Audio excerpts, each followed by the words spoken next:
High dear friends, welcome back to my channel. So আজকে আমরা আলোচনা করব বি ভার্ব উইল বি নিয়ে। সো উইল বি কেন, কোথায়, কিভাবে ইউজ হয় সেই বিষয় নিয়ে আমরা আলোচনা করব এবং বিস্তারিত আলোচনা করব, যেখানে আমরা 5টি স্ট্রাকচার নিয়ে আলোচনা করব যে সেটাকে 5ভাবে কীভাবে বানানো যায়, একটা সেন্টেন্সকে 5ভাবে কীভাবে বানানো যায়। তার আগে আমি বলার চেষ্টা করব যে আমাদের একটা 45 ডেজ স্পোকেন ইংলিশ কোর্স চলছে, যা ডে 11 অলরেডি 10টা ক্লাস হয়ে গেছে। যারা দেখোনি অবশ্যই দেখবে। বেসিক থেকে আমরা অ্যাডভান্সের দিকে এগোচ্ছি। সো আজকে day number 11। Okay, so now will be. So will be কখন ইউজ হয়, সো উইল বি কার জন্য ইউজ হবে, প্রথম থেকে আমরা এগুলো ক্লিয়ার করব। উইল বি হচ্ছে একটা বি ভার্ব, যে বি ভার্বটা ইউজ হয় অল সাবজেক্টের জন্য। ওকে, এবার যদি কেউ না বুঝে থেকো যে সাবজেক্ট কী, সো আগের ক্লাসগুলি দেখো, অবশ্যই বুঝতে পারবে যে আসলে সাবজেক্ট কোনগুলোকে আমরা বলছি। ওকে, সো একটা একটা করে স্ক্রিনে আসতে থাকবে এবং তোমরা লিখতে থাকবে, অবশ্যই তোমাদের হেল্প হবে এবং ক্লাসটা দেখো অনেক কিছু শিখতে পারবে। ওকে, সো উইল বি কী নিয়ে কথা বলে, উইল বি কথা বলবে কোনো একটা ব্যক্তি অর্থাৎ পার্সন, কোনো একটা থিং মানে হচ্ছে বস্তু, বা কোনো একটা বলতে পারি যে প্লেস, কোনো একটা জায়গায় আমি থাকবো অথবা তুমি থাকবে, মানে এরকম কথাগুলো। সে থাকবে, আমি হব, তুমি হবে, সে হবে, রাম হবে, যদু হবে, মধু হবে, মানে কোনো কিছু হবে, রবি ডক্টর হবে, ওকে, রবি টিচার হবে। অ্যান্ড এইরকম কথাগুলো বলার জন্য কিন্তু আমাদেরকে আমি দিল্লিতে থাকবো, সে দিল্লিতে থাকবে, এইরকম কথাগুলো বলতে কিন্তু আমাদের এই উইল বি হেল্প করবে। এখানে কোনো অ্যাকশান হবে না, মানে কোনো প্লেসে কেউ থাকবে বা কোনো কিছু কেউ হবে কি হবে না, কোনো প্লেসে কেউ থাকবে কি থাকবে না, মেনলি এই নিয়েই কথা বলে হচ্ছে উইল বি। ওকে, সো আমরা একটা একটা করে স্ট্রাকচার দেখার চেষ্টা করব। অবশ্যই শেষে আমি অবশ্যই তোমাদের জন্য হোমওয়ার্ক দেবো, যে হোমওয়ার্কগুলি তুমি অবশ্যই খাতায় মানে লিখবে এবং লেখার পরে আমাদের কমেন্ট সেকশনে অবশ্যই কমেন্ট করবে। ওকে ওকে, প্রথম স্ট্রাকচার আমি বললাম যে উইল সবার সঙ্গে, উইল বি সবার সঙ্গে ইউজ করা যায়। সো প্রথম স্ট্রাকচার থাকবে, প্রথমেই একটা সাবজেক্ট নিতে হবে।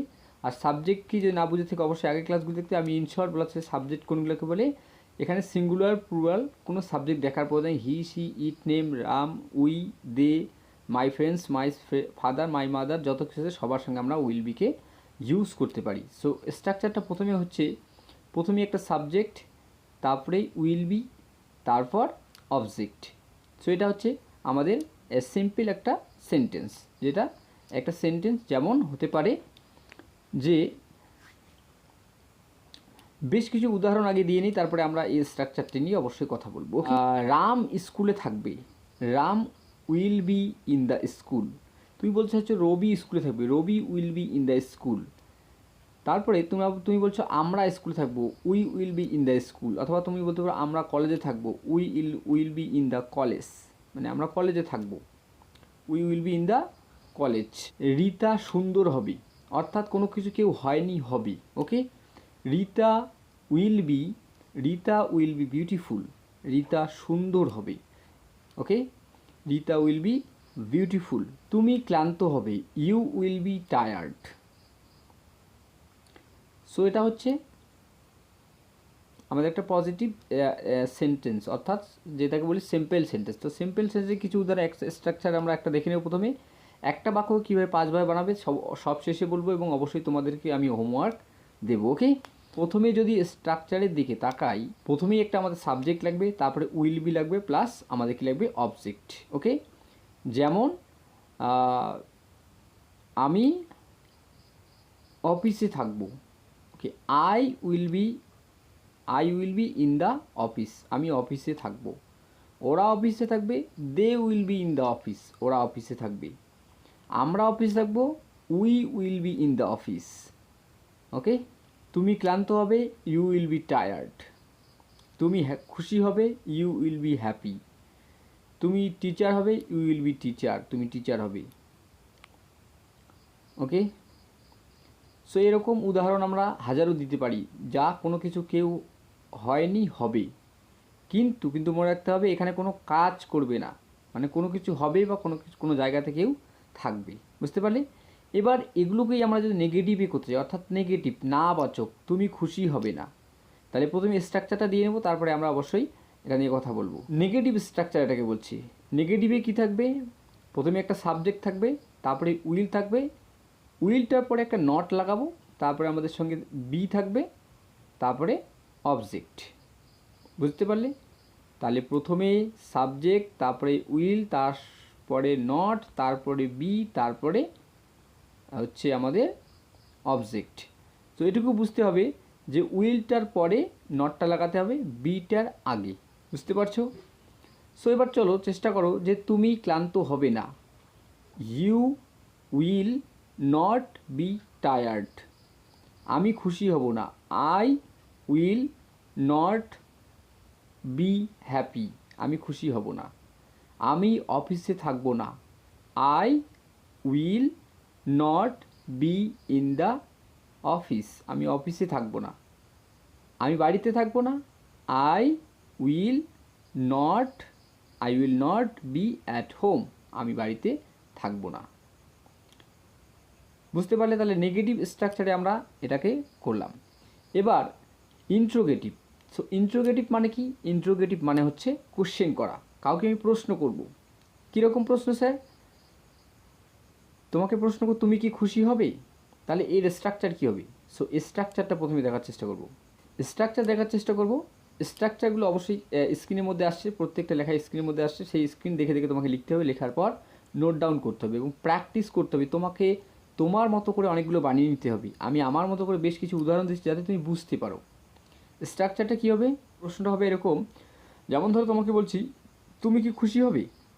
আমি জানি না তুমি তোমাকে হয়তো কোনো কিছু দেবো, বাট তুমি সেটাতে খুশি হবে কি না, তো তোমাকে আমি তখন প্রশ্ন করতে পারি। কীরকম প্রশ্ন? স্ট্রাকচার দিয়ে দিলাম, সেই স্ট্রাকচার অনুযায়ী কী করতে হবে? Will you be happy? তুমি কি খুশি হবে? আমি বলছি তুমি কি বাড়ি থাকবে? Will you be at home? তুমি বাড়ি থাকবে? তুমি কি অফিসে থাকবে? Will you be in the office? অথবা তোমাকে বলতে পারি তুমি কি স্কুলে থাকবে? তুমি কি বাড়িতে থাকবে? এইরকম কথাগুলো তুমি নিজের থেকে বানাও। এটাই হচ্ছে তোমাদের কাজ। ওকে? অবশ্যই শেষে আমি কী করবো? অবশ্যই ক্লাসটা শেষে তোমাদেরকে হোমওয়ার্ক দেবো, সেগুলো নিজেই করার চেষ্টা করবে। ওকে? 4 নাম্বার স্ট্রাকচার কী আছে স্যার? 4 নাম্বার স্ট্রাকচার বলে ইন্ট্রোগেটিভ নেগেটিভ। না বাচকভাবে কাউকে প্রশ্ন করবে। যেমন তুমি কি খুশি হবে না? তোমাকে বলবো তুমি কি খুশি হবে না? তুমি কি ক্লান্ত হবে না? তুমি কি অফিসে থাকবে না? মানে না কথাটা আছে, তাহলে এটাকে বলে ইন্ট্রোগেটিভ নেগেটিভ। স্ট্রাকচার কী স্যার? চলো স্ট্রাকচার দেখার চেষ্টা করি। অঙ্কের মতো সূত্র ধরে ধরে গেলেওকে নামাবে আর লিখবে নিজের মতো করে সেন্টেন্স বানাবে। তোমার লাইফে যা প্রয়োজন তুমি সেরকমই কিন্তু বানাবে। ওকে? প্রত্যেকটা টিচারের কাজ হচ্ছে তোমাকে তোমার মতো করে শিখিয়ে দেওয়া এবং জিনিসটাকে বুঝিয়ে দেওয়া, যে কোনো কনসেপ্টকে ক্লিয়ার করা। সে কনসেপ্ট অনুযায়ী কনসেপ্টটা বোঝার পর স্টুডেন্টকে কিন্তু মেহনত করতে হবে, অর্থাৎ পরিশ্রম করতে হবে। Then you will be good speaker in English.